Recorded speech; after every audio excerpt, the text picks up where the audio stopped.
Hey, what's up everybody? Welcome to Kimmel's Irish Pub. Time for another episode of Monday Night Quarterback, Week 12. The Monday night game is about to be played or is playing already, but you guys have already seen it. You know the outcome. So let's talk about a little bit about the week in review in fantasy football. Now, I had Sunday, I'm standing back here in my bar watching my games. I have 4 games on at once. And I'm thinking, Monday Night Quarterback, a lot of people seem to enjoy it. I got to think about things. What am I going to talk about? Let's really observe these games, right? So I did. I pulled out my trusty little phone, and I'm like, oh, there's a good thing I'm going to talk about. You know, and I started taking some notes. Well, I took 2 notes. And then a couple martinis later, I'm sleeping on the chair over there. But that's neither here nor there. I will give you the notes that I did write down. One of the things I totally forgot about, one player that I completely forgot about, Joe Mixon. I just happened to have on the Bengals game because they were playing the Steelers, right?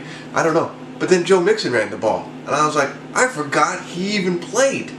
I mean, I remember in the beginning of the year, Joe Mixon, I was like, hey, he could be good. I mean, I thought he was going to be something special. I thought he would have been a nice sleeper, but man, I had a Joe Mixon signing. It's week 12. I forgot the guy was still in the league. So I thought that was funny. I wrote that down.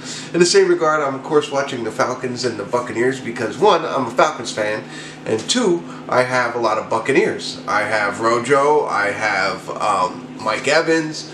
I had Cameron Brate, who really failed me this week. I had the kicker, who also failed me. Whoa, yeah, Matt Gay, who decided to miss a couple of extra points and really crush my hopes of this week. I had a very lousy week, but that's besides the point. One of the things I wanted to talk about, I'm watching that game, and it was like Jameis Winston, he throws like 2 TDs for every, or 1 TD for every 2 interceptions he throws. It's like he throws 2 interceptions, then throws a 70-yard bomb, and scores a touchdown. And you know what I mean? It goes back and forth. It's comical to see this guy play. I mean, like, from a fantasy perspective, you know, if your interceptions don't hurt you too bad, it's okay. But, you know, from a real perspective, he's pretty awful. So I'm always worried that they're going to pull the plug on him. He's working for me somewhat. I had a very lousy week, especially with the team I had. Saquon Barkley, I guess he is hurt. Do we bench him at this point? He's not playing that well. But that's, again, my team. So that's enough of that. That's what I'm going to try and do again going forward. Start taking a little bit of notes here or there, the various plays that we see.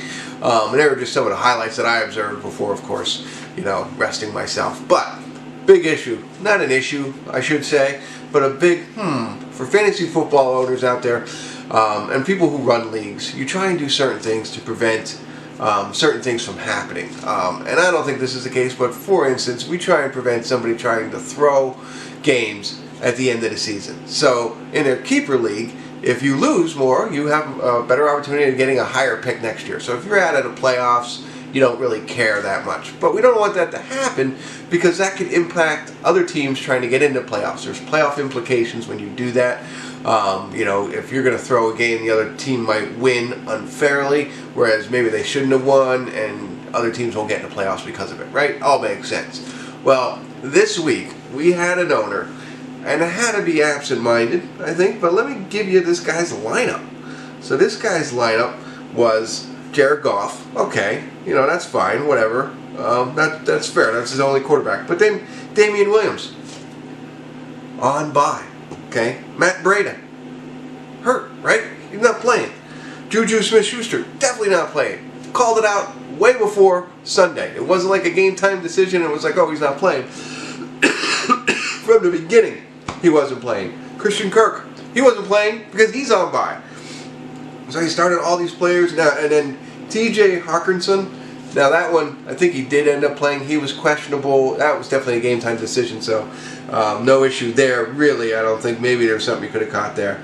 And he had Jarvis Landry on the bench, so he ended up scoring 32.25 points. And I don't think he would have scored much more as I look at his bench.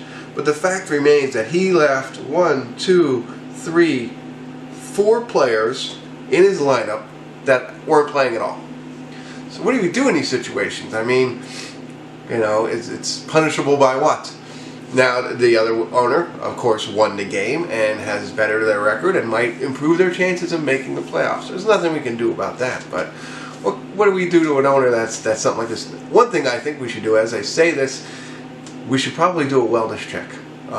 This is the owner. If you've watched a lot of these episodes and you're a good subscriber to Kimmel's Irish Pub, this owner writes a letter to name his keepers, which is very enjoyable. We love hearing from him, and so maybe a wellness check is in order. I haven't heard from him. Maybe somebody should go knock on his door and make sure he's okay. As we say all this, now I'm starting to feel bad. Hopefully he's fine. Hopefully he comes back and everything's okay and this was just a misunderstanding. But anything ever happen to like you in that league? How do you prevent things like this from happening? Should anything be done in this situation? And I'm not just saying like when you start a player who was called out at the last second. We understand that, but you can see here 6 players, 5, 6 players, some run by. My word of advice, and this is coming from a multi-year champion, every Tuesday, tomorrow morning, the first thing I'll do, not the first thing I'll do, but one of the first things I'll do is I'm setting my lineup for next week on Tuesday.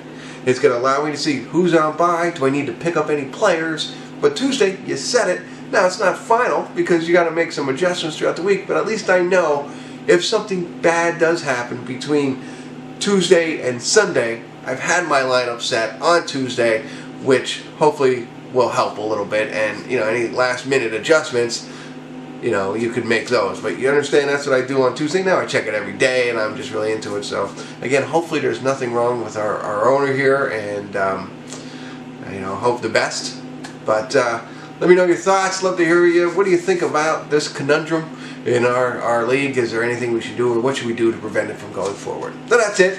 I'll continue to take notes next week, and we'll come back again for Thanksgiving special Monday night quarterback, because there will be games on Thursday and then on Sunday. So it should be fun. I always love this part of Thanksgiving, although it takes away from some of the games on Sundays. I'm rambling now. You can tell I'm a little cold, a little sick, got a little cold, but that's okay. Still want to come out and talk to you all, and make sure if you haven't already, subscribe to my channel, like it, tell your friends, and keep coming back to Kimmel's Irish Pub.